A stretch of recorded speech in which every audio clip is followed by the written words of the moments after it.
Bote Mpangi, Bote Atulenzola Mpangi, Bote all, Felicien Fochomorfo here from DITC, a DIA co-op in strong collaboration with WADA. So I'm here today to talk about lost and found, and on behalf of my dear colleagues, and a big shout out to them for all the hard work and dedication, bringing this DApp to life. The Lost and Found platform is really about connecting people who have lost their items with those who have found them in such a way that those items can be recovered. So without further ado, I'm not going to walk you through the process of signing up. We're just going to jump straight to login, assuming that you have previously signed up. For that, we're going to use a user called Bote Pangi. And obviously we're going to enter his password. I guess we have to if we want to sign in, and we're gonna log in. So we land on this page, which is kind of your account of all of your lost items. Currently, this user, Botin Pangi, has no lost items. In order for him to declare a lost item, he can, you can go to this menu and select the appropriate command. And this form is composed of three main sessions. There's the first session, which is the one that really connects us to the Cardano network. One of our core goals with this app, which is kind of like of a social nature, is to get people to learn about Cardano. For such an important thing, losing your item and being asked to pay with ADA. We think it's a strategy to really get people to get interested in Cardano and blockchain in general, cryptocurrency as well. And we will make ourselves available to help people through the process on how to create a wallet. We know this will take long, but it's the way to go. So the first session is about the payment information, and as of now we have ADA as the only option, and in future iteration we include options such as mobile money, as well as other crypto. So the second session is all about general descriptive information such as the name, description of the lost item, category, and the related attributes. The last session is really about the location or potential location where lost item might be, and that includes the administrative area information. Want to insist here that this is specific to Cameroon, and this app could be you'll be able to parameterize it with your local reality and local mapping area mapping.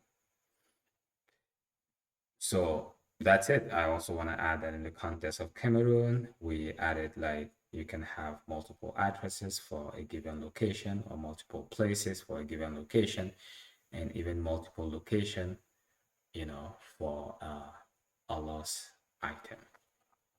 So let's get started. So first of all, we need to provide the payment information. For ADA, each time you want to declare lost item, we need to sign that.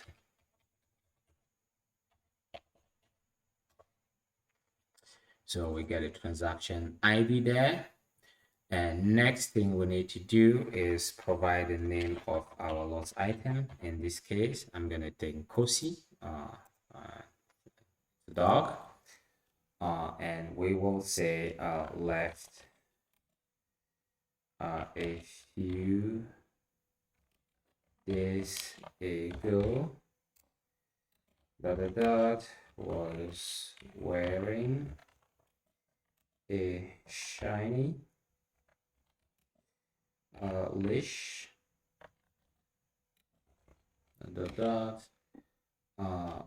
maybe in parallel dimensions, etc. So next we need to pick, category within which our lost item fits, if I can put it that way. And now we jump to the location information. So in this case, I'm gonna pick West, Bamboo Toast. And when we get here, I'm going to pick Buddha. So this data is being filtered based on my previous selection. So here, the city, we're gonna put Balachi. And the address, we're gonna call Maka. And for the place, we can provide a touristic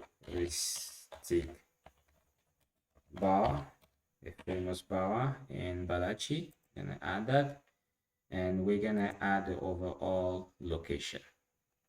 So at this point, we have the information ready, and then we're gonna click on a declare, and the lost item was successfully declared. Once this is done, we can then navigate to my lost item page, where I should be able to see my lost item. So the next step would be allowing me to search this item. But for that to happen, I will need someone to register an item that is basically similar to this lost item. We can click on this and search, and it looks like we are not getting anything for now. So what we're going to do is we are going to pick this name, and then we are going to, declare an item that is pretty much similar. Well, we are going to register a found item that is similar to what we just added. So name Kosi. I'm making it Kosi. Let's make it Kosi.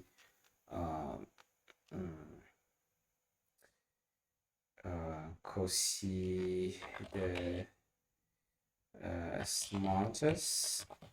Let's just assume that someone found my dog, and somehow on his necklace there was this information. So description, local breed from Cameroon. And what else can we add? Red leash, and etc. So the tenant information is actually, represent the agency or the public office in which items might be dropped. In case of an ID, it could be a traveling agency or a money transfer or a bank institution.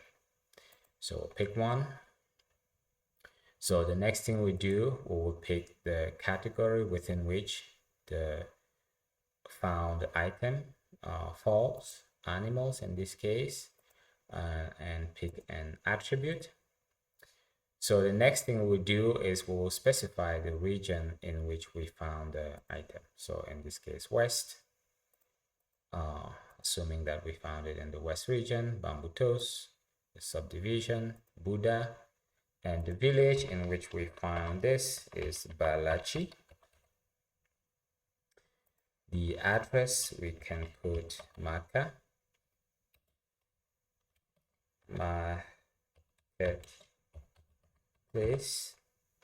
and then the place, le touristique. Okay, so that's information about the I'm playing the role of someone who recovered the lost item. So now I'm gonna hit registered, and it was registered successfully. So at this point, if this is a close match to the item, the lost item I declare, I should be able to go back to my lost items and hit search and see it appear here. And naturally it is, because we have this name Kosi, we have the same category, and we have almost there. So at this point we have completed like the core functionality, which is really about one, declaring your lost item, two, hoping that someone would find that item and register it into the system, and three, searching for the find item and being provided with a detail of either the tenant, which is a could be a public office, agency, institution holding your item, or being provided a contact of the person who found your item. This concludes the core actions commands that you can issue within this platform. It's a platform that is set to grow. We plan on extending it to make it even more interesting in many, many, many ways. I want to say a big thank you, Matondo, to the whole Cardano community for allowing us to get to this point. This was built from ground up with Haskell. It's a set of modules that I will get into in later and more details videos. I also want to say a big thank you to all my colleagues that I mentioned at the beginning of this closeout report for all the hard work and all the hassles and hard time, long nights that they have spent into this to get to this point. Matondo, Matondo, Matondo. See you for our next project.